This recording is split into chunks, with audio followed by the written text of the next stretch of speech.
Our first reading comes from a Nigerian prayer. Open your heart to receive this seed. God in heaven, you have helped my life to grow like a tree. Now something has happened. Satan, like a bird, has carried in one twig of his own choosing after another. Before I knew it, he had built a dwelling place and was living in it. Tonight, my Father, I am throwing out both the bird and the nest. Here ends our reading. May God add to our understanding. Thanks be to God. Now may the words of my mouth and the meditations of my heart be acceptable in thy sight, O Lord, my rock and my Redeemer. Well, the story that we heard Sandy tell about Satan making a nest in our tree is posed as a story within a prayer. Might I suggest that we hear it as a series of questions? What do you need to rid yourself of to make room for God? What has crept into your life in a way you may not have intended? Where do you need to both pay attention and have God's help to reconstruct your life? Paul says in Romans chapter 7 in his epistle to them, I do not understand my own actions, for I do what I do not want. I do the very thing I hate.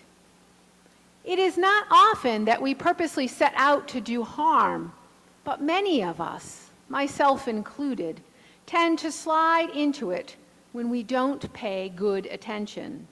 This is an invitation into that attention, to highlight that which may be hidden and to acknowledge that which we may not want to acknowledge, or perhaps are even oblivious to ourselves. Imagine, one day you are set to leave your house, but for some reason the front door is blocked. I don't know, the UPS driver left a bunch of packages and placed them against the door. Someone has a ladder up, or they're painting the foyer or changing a light bulb.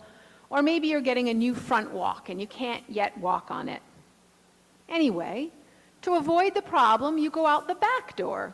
Easy enough, it's not far around the back of the house. But this interrupted pattern continues long enough that going out the back door becomes normalized. Doesn't matter that it's farther than the front door or that you're tromping through mud and have to carry packages to the back door. Somehow it becomes the way things are. And it happens for so long, and you become so regulated to it that when the front door is usable again, you continue to go out the back door. In fact, you even move your coat rack, your key holder, your shoes, maybe your umbrella stand. And as days stretch into weeks and weeks into months and months to years, you don't really think about it much. You just continue. A new pattern has emerged. Illogical as it is, it becomes the way that you do things, unquestioned and unchanged. Until one day a friend comes over and questions the pattern. Why are you walking all the way around the house when you can just go out the front door?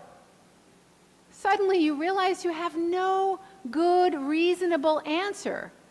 You are jolted out of this habit that you have made, and you realize all the time and energy that you have been wasting.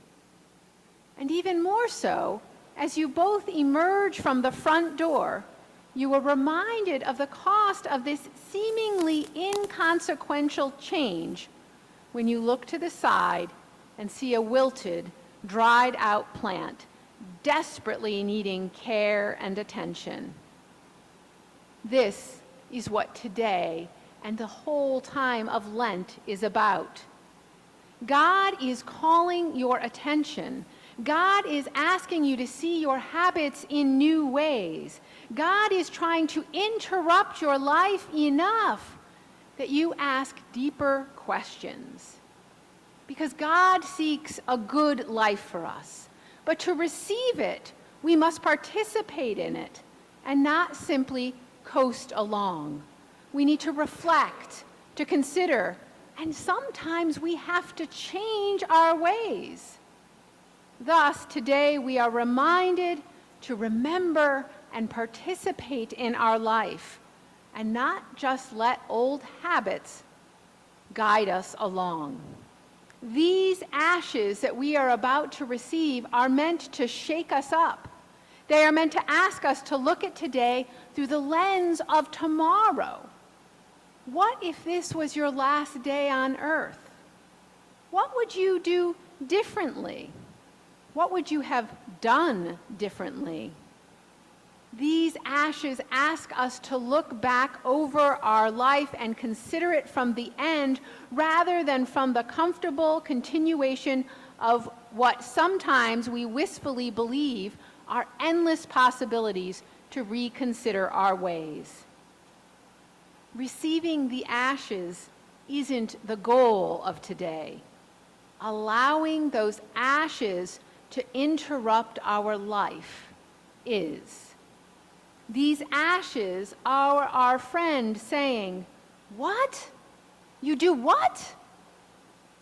These ashes are a gift to remember that we were formed in God's hand in the beginning from the very dirt of the ground, and they are meant to remind us that one day we will return to the earth and to God, and they are an invitation to come into better alignment today.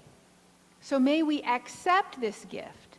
May it shake us awake that we might reconsider our patterns, especially those that are not in the best interest of ourselves, others, or the world itself, and the possibility of what new patterns might look like, that we might create a better life, more in tune and at one with God.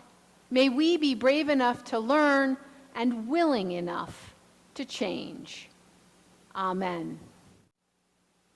Hear this, our second reading today from author James Healy in his work, Starting Point. Whether we gaze with longing into the garden or with fear and trembling into the desert, of this we can be sure. God walked there first. And when we who have sinned and despoiled the garden are challenged now to face the desert, we do not face it alone. God has gone there before us to struggle with every demon that has ever plagued the human heart. Face the desert we must if we would reach the garden. But Jesus has gone there before us. May our hearing continue to bear fruit long after this hearing. And so we will go out from this night as quietly as we came in. We will go out, and people might not notice the difference, even with the ashes on our forehead, right? They might just think, "Oh, we didn't look in the mirror." But God willing, we know the difference. God willing, we recognize this cross on our forehead as a call to look over our lives, to recognize where God is and where God is calling us to be. Because each of you are a blessing. Each of you are children of God. Each of you have gifts and talents that this world needs. So during this Lent, may you consider what needs to move out of your life and what needs to move into your life or be revealed more fully. Because truly, God formed each and every one of you in God's hands and breathed life into you and walks with you each day. So may you feel God before you, God behind you, God around you each day.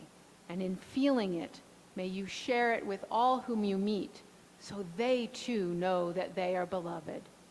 Go as children of God out into this world, using every day that God grants you to bring God's light into this world. May it be so.